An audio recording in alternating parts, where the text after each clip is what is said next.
네, 오늘 이 시간에도 어제 우리가 함께 나누었던 요한계시록 2장 12절에서 17절까지의 기록된 말씀을 중심으로 또 주님께서 깨닫게 하시는 또 은혜를 함께 나누고자 합니다. 우리는 지난 시간에 이어서 오늘 이 시간에도 버가모 교회를 향하여 전하고 있으신 예수님의 말씀의 의미를 함께 또 상고해 보고자 합니다. 지난 시간 우리는 버가모 교회를 향한 예수님의 말씀의 의미들을 통해서 당시 버가모 교회 안에 발람과 니골라당의 교훈을 따르는 무리들이 있었다라고 하는 사실을 알 수가 있었습니다. 그리고 그 발람과 니골라당의 교훈이라고 하는 것은 당시에 만연했던 황제 숭배의 행위와 또 우상 숭배의 축제들 가운데 참여하는 것이 하나님의 말씀을 어기거나 그 신앙을 저버리는 행위가 아니라고 이야기하는 거짓된 가르침들이었다라고 하는 사실 또한 함께 살펴보았던 것입니다. 우리는 그러한 발람과 니골라당의 교훈들이 가까운 우리의 일제시대의 교회 역사 가운데서도 발견되고 있다라는 사실을 잘 알고 있습니다. 그리고 더 나아가 지금 시대를 살아가는 우리 가운데 있어서도 여러 세상의 요구와 인본주의적인 사고들로 인해 하나님께서 금하시는 것을 죄로 여기지 아니하고 더 나아가 죄가 아니라고까지 이야기하는 악한 시대를 여전히 살아가고 있는 것입니다. 귀신을 섬기고 귀신을 두려워함을 표현하는 행사 가운데 하나인 할로윈 축제 가운데 아무렇지도 않게 참여하는 성도들이 너무나도 많이 있는 것이고 어린 자녀들이 가장 좋아하는 만화들 가운데 하나가 귀신을 쫓아내는 무속신앙의 모습들을 다루고 있는 만화 영화인 것이며 장년 성도들 가운데서도 타로를 보거나 운세를 점치는 일에 있어서 아무런 거부감을 느끼지 아니하고 부지불식간에 운이 좋다, 운이 나쁘다, 우연이 되었다 라고 하는 등의 비성경적인 말들을 스스럼 없이 내뱉으며 성경이 말하는 통성애와 같은 죄, 혼전 임신과 같은 죄된 모습들을 마치 시대의 흐름에 따라 당연히 받아들여야지만 되는 모습인 것처럼 생각하고 또 이야기하는 자들을 보게 될 때가 많이 있는 것입니다. 하지만 우리는 지난 시간 버가모 교회를 향해 회개를 촉구하시는 예수님의 말씀의 의미들을 마음 가운데 새기며 우리가 비록 그 마음의 중심에 하나님을 향한 신앙과 신뢰의 마음을 품고 있다라고 할지라도 겉으로 표출되는 위와 같은 잘못된 신앙의 모습들은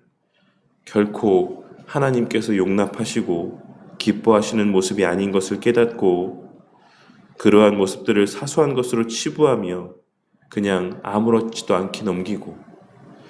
그러한 모습들 가운데 물들어 살아가는 자들이 아닌 하나님을 사랑하고 두려워함으로 말 한마디, 행동 하나도 혹 하나님의 영광을 가리우거나 하나님께 기쁨이 되지 않는 일들은 없었는지를 살피며 늘 바른 말과 행동 가운데 살아가기 위해 열심을 내는 우리 모두가 되어야만 하는 것입니다. 우리의 말과 행동 가운데 중간지대, 회색지대에 속한 것은 없다라는 사실을 기억하고 늘 나의 생각과 말과 행동들이 빛 가운데 속한 것인지 아니면 어둠 가운데 속한 것인지를 분별함 가운데 항상 빛 가운데 거하는 말씀 가운데 거하며 행하는 삶을 살아가는 저와 우리 모두가 되어야만 하는 것입니다. 오늘 본문의 말씀은 그와 같은 자들에게 허락하시는 하나님의 약속과 은혜가 무엇인지를 말씀하고 있는 내용이라 할 수 있습니다. 예수님께서는 17절에 기록된 말씀을 통해 세상의 큰 파도와 같은 그러한 발람과 니골라당의 그런 교훈들을 그 미혹들을 이기는 자들에게는 감추었던 만나와 흰 돌을 주시겠다라고 말씀하고 있으십니다. 먼저 본문 말씀에서의 감추었던 만나라고 하는 표현 가운데는 유대인들 가운데 익숙한 외경의 내용들이 그 이면에 자리하고 있다라고 할 수 있습니다. 만나는 우리가 잘 알고 있는 것처럼 이스라엘 백성들의 광야에서의 40년 삶 가운데 그들의 양식이 되었던 하나님께서 내려주신 신비한 식물이었습니다. 그리고 모세는 출애굽기 16장 31절에서 36절까지의 기록된 말씀을 통해 이스라엘 백성들을 향하여서 그 은혜를 기억하고 기념하며 감사하기 위해 그 만나 한 오멜을 항아리에 넣어 대대로 간수하라고 명령을 하였고, 이스라엘 백성들은 그 만나 한 오멜이 담긴 항아리를 하나님의 임재의 상징인 언약궤에 담아 보관을 하였었습니다. 그런데 정경에는 기록이 되어 있지 않지만 마카비 이서나 바룩의 묵시와 같은 외경들에는 주전 586년 예루살렘이 바벨론의 침공을 받아 멸망하게 될 때 예레미야가 만나가 담긴 항아리를 간직하고 있었던 언약궤를 어느 동굴에 감추었는데 그것을 그 이후로 그 누구도 찾지 못하였다라고 기록을 하고 있고, 또한 에스라 이서는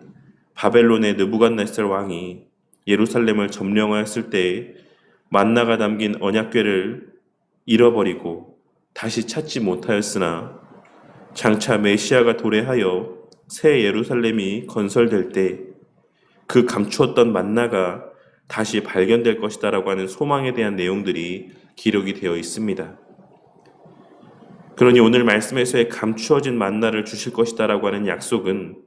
그와 같은 구약의 묵시 예언들의 내용이 바탕이 된 말씀이라고 할 수가 있는 것입니다. 예수님께서는 당시 유대인들에게 잘 알려져 있었던 내용을 바탕으로 그들이 당하고 이겨내야지만 될 그 믿음의 시험이 바로 새 예루살렘의 건설을 바로 앞두고 있는 시험, 곧 종말과 심판을 앞두고 있는 마지막 시험이라고 하는 사실을 되새기시며, 그와 같은 마지막 날의 때에 그들의 믿음을 순결하게 잘 지킬 것을 말씀하고 있으신 것이라 할 수 있는 것입니다. 너희들이 기다렸던 그 마지막 날, 그 종말의 때, 그 심판의 때, 새 예루살렘이 건설될 그 날이 얼마 남지 않았으니 너희들의 그 신앙을 굳게 온전히 잘 지켜야지만 된다 라고 하는 의미의 말씀을 하고 있으신 것이라 할 수 있는 것입니다. 그리고 또한 우리는 요한복음 6장에 기록된 요한 사도의 기록들을 통해 만나는 곧 참 떡이자 생명의 떡이신 예수님을 상징하는 예표였다라고 하는 사실을 확인할 수가 있습니다. 그러므로 예수님께서 지금 버가모 교회 성도들을 향해 말씀하고 있으신 감추었던 만나는 마지막 날에 택하신 자들에게 밝히 드러내실 구원의 주요 심판주이시며 참된 생명이신 예수님 자신과 그 예수님의 말씀의 의미들을 의미하는 것이다라고 할 수가 있는 것입니다. 그리고 이어지는 말씀에서의 흰 돌은 그 정체가 무엇인지에 대하여 지금까지도 저마다의 의견이 분분하기 때문에 정확히 그 정체가 무엇을 의미하는지는 우리가 명확하게 알 수가 없습니다. 어떤 학자들은 이 돌이 재판에 사용되었던 그 재판석상에서 무죄 석방을 선포할 때 던지는 흰 돌이라고 이야기하는 사람들도 있고, 또 어떤 학자들은 고대 상거래에 사용되었던 화폐를 의미하는 것이다라고 주장하는 사람들도 있는 것이며, 또 어떤 학자들은 만나와 함께 떨어진 보석이나 대제사장 예복의 흉패에 달려있는 각 지파 이름을 새긴 돌이라고 주장하는 사람들도 있는 것입니다. 하지만 우리는 이 돌이 이기는 자에게 허락된 약속이라는 점을 생각해 보았을 때 이 돌이 정확히 무엇인지는 알 수 없지만 이 돌이 의미하는 바는 구원의 즐거움에 참여할 수 있는 표, 영생에 들어갈 수 있는 표라고 보는 것이 적절한 수준에서의 해석일 것이다라고 생각을 합니다. 그리고 그 돌 위에 새겨진 새 이름은 바로 계시록 전체의 내용 가운데 등장하는 여러 의미들을 고려해 보았을 때 예수님 자신의 이름이라는 사실을 확인할 수가 있는 것입니다. 그러니 예수님께서는 결국 이 만나와 흰 돌이라고 하는 상징물들을 통하여서 이기는 자, 세상에서의 여러 시험과 유혹을 이겨낸 자들에게 약속된 복은 바로 예수 그리스도 자신이자 그 예수님의 참된 진리의 말씀이라고 하는 사실을 말씀하고 있으신 것이며, 그 이름은 하나님으로부터 그 특권을 허락받은 자들만이 알 수 있는, 깨달을 수 있는 감추어진 비밀이라는 사실을 말씀하고 있으신 것이라 할 수 있는 것입니다. 우리는 오늘 말씀을 통해 다시 한번 팔복의 말씀에서의 복 있는 자에 대한 예수님의 말씀들을 떠올리게 됩니다. 우리는 팔복의 말씀에서의 복이 천국에서 시작하여 천국으로 끝맺음하고 있다는 사실을 잘 알고 있습니다. 그리고 그 천국의 실체가 바로 예수님 자신이라고 하는 사실 또한 우리는 잘 알고 있는 것입니다. 오늘날 많은 그리스도인들이 많은 시험과 환난을 이기고 난 이후에 이 세상에서의 형통한 삶을 그에 대한 보상으로 바라는 그와 같은 모습을 발견하게 될 때가 많이 있습니다. 그리고 수많은 간증자들은 여러 교회와 성도들을 찾아다니며 자신의 그와 같은 모습을 이야기하는 것을 어렵지 않게 목도할 수 있는 것입니다. 내가 이러한 힘든 상황 속에서도 믿음을 지켰더니, 이러한 시험과 환난들을 이겨내었더니 하나님께서 나에게 이와 같은 물질의 복을 주셨다. 이러한 세상적인 복을 주셨다. 이러한 형통함을 주셨다. 이러한 기적과도 같은 일들을 경험케 하셨다. 라고 이야기하는 모습들을 우리는 쉽게 발견할 수 있는 것이며, 이 세상에서의 시험과 환난과 여러 어려움들을 감당함을 이 세상에서의 형통과 성공과 결부시켜 이야기하는 모습들을 보게 될 때가 많이 있는 것입니다. 하지만 우리는 오늘 말씀을 통해 이기는 자, 그리고 이기게 하시는 자에게 허락된 가장 큰 은혜와 특권이라고 하는 것은 그들이 예수 그리스도를 더욱 온전히 소유하게 되고 알게 되는 것이다라고 하는 사실을 오늘 말씀을 통해 다시 한번 깨닫게 되는 은혜가 있으시기를 바라겠습니다. 우리 주님께서 우리를 위해 행하신 일들이 무엇인지, 우리의 거듭난 삶이 왜 가치 있고 의미가 있는 것인지, 그 거듭난 삶에서의 가장 큰 특권이 무엇인지를 깨닫게 되는 것이 바로 하나님께서 이 세상에서의 모든 시험과 유혹에서 이기고 견디게 하시는 자들에게 허락하신 가장 큰 은혜이자, 동시에 이 세상에서의 모든 시험과 유혹에서 이기게 하시는 원동력이라고 하는 사실을 우리는 반드시 깨달아야지만 된다는 것입니다.